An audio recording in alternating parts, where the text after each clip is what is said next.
നമ്മൾ ജീവിക്കുന്ന ഭൂമി സംരക്ഷിക്കേണ്ട ഉത്തരവാദിത്വം നമുക്കില്ലേ? ഈ ചോദ്യത്തിൽ നിന്നാണ് കഥയുടെ തുടക്കം. മലകളും മരങ്ങളും നദികളും വികസനത്തിൻ്റെ പേരിൽ നിശബ്ദമായി മുറിവേൽക്കുമ്പോൾ അവയുടെ ശബ്ദമായി വന്ന ഒരു വ്യക്തിത്വമുണ്ട്, പ്രൊഫസർ മാധവ് ഗാഡ്ഗിൽ. മാധവ് ഗാഡ്ഗിൽ ഒരു ശാസ്ത്രജ്ഞൻ മാത്രമായിരുന്നില്ല, പ്രകൃതിയോട് സംസാരിക്കുകയും നമ്മളോട് സത്യം മാത്രം പറയുകയും ചെയ്ത ഒരു വ്യക്തി കൂടിയായിരുന്നു. അദ്ദേഹം ഏറ്റവും കൂടുതൽ സംസാരിച്ചത് ഒരു പ്രദേശത്തെക്കുറിച്ചായിരുന്നു, പശ്ചിമഘട്ടം അഥവാ വെസ്റ്റേൺ ഘാട്ട്. ഗുജറാത്ത് മുതൽ തമിഴ്നാട് വരെ 6 സംസ്ഥാനങ്ങളിലായി 1600 കിലോമീറ്റർ വ്യാപിച്ചു കിടക്കുന്ന മലനിരകളാണ് പശ്ചിമഘട്ടം. ഇത് ലോകത്തിലെ 36 ബയോഡൈവേഴ്സിറ്റി ഹോട്ട്സ്പോട്ടുകളിലും 8 ഹോട്ടസ്റ്റ് ഹോട്ട്സ്പോട്ടുകളിലും പ്രധാനപ്പെട്ട ഒന്നാണ്. ഇന്ത്യയുടെ 5% ലാൻഡ് ഏരിയ മാത്രം കവർ ചെയ്യുന്ന പശ്ചിമഘട്ടത്തിലാണ് ഇന്ത്യയിലെ 30%ഓളം സസ്യജീവജാലങ്ങൾ നിലനിൽക്കുന്നത്.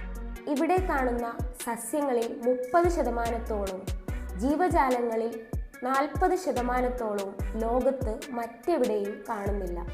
എന്ന് പറഞ്ഞാൽ those species are endemic to Western Ghats. അതുകൊണ്ട് തന്നെ ഈ ജീവജാലങ്ങൾ ഇവിടെ നിന്ന് ഇല്ലാതായി കഴിഞ്ഞാൽ പിന്നീട് ആ ജീവജാലങ്ങൾക്ക് നിലനിൽപ്പില്ല.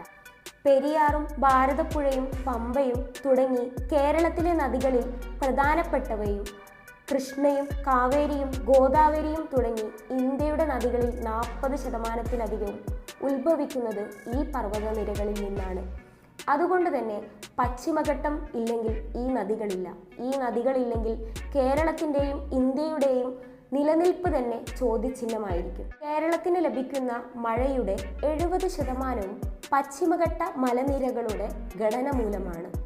പശ്ചിമഘട്ട മലനിരകൾ ഒരു പ്രകൃതിദത്ത മതിൽ പോലെ പ്രവർത്തിച്ചുകൊണ്ട് മൺസൂൺ മേഘങ്ങളെ തടഞ്ഞു നിർത്തി മഴ ഉണ്ടാക്കുന്നു.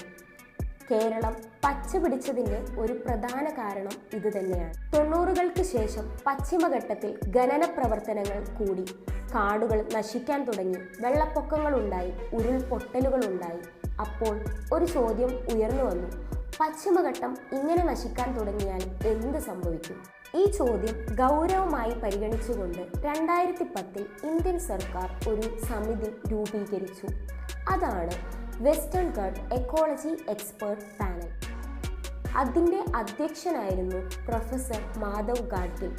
അദ്ദേഹത്തിൻ്റെ റിപ്പോർട്ട് ഒരു മുന്നറിയിപ്പ് തന്നെയായിരുന്നു.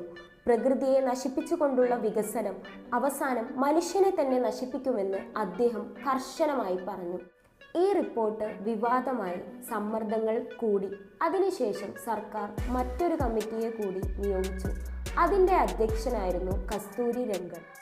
കസ്തൂരി രംഗൻ കമ്മിറ്റി ഗാഡ്ഗിൽ റിപ്പോർട്ടിനെ പൂർണ്ണമായി നിരസിച്ചില്ല, എന്നാൽ അതിനെ മൃദുവാക്കി. പരിസ്ഥിതി സംരക്ഷണ മേഖലകൾ ചുരുക്കി വികസനത്തിന് കൂടുതൽ ഇളവുകൾ നൽകി. ഇന്ന് നമ്മൾ കാണുന്ന ഉരുൾപൊട്ടലുകളും വെള്ളപ്പൊക്കങ്ങളും കാലാവസ്ഥാ വ്യതിയാനങ്ങളും പ്രൊഫസർ മാധവ് ഗാഡ്ഗിലിൻ്റെ മുന്നറിയിപ്പുകളായി നമുക്ക് കാണാം. പശ്ചിമഘട്ടത്തെ സംരക്ഷിക്കുന്നത് ഒരു പരിസ്ഥിതി പ്രശ്നം മാത്രമല്ല, അത് കേരളത്തിൻ്റെയും ഇന്ത്യയുടെയും ഭാവി സംരക്ഷിക്കുന്ന ഒരു തീരുമാനം തന്നെയാണ്. പ്രൊഫസർ മാധവ് ഗാഡ്ഗിലിൻ്റെ വിയോഗത്തോടെ നമുക്ക് നഷ്ടമാകുന്നത് പശ്ചിമഘട്ടത്തിൻ്റെ കാവലാളെ തന്നെയാണ്.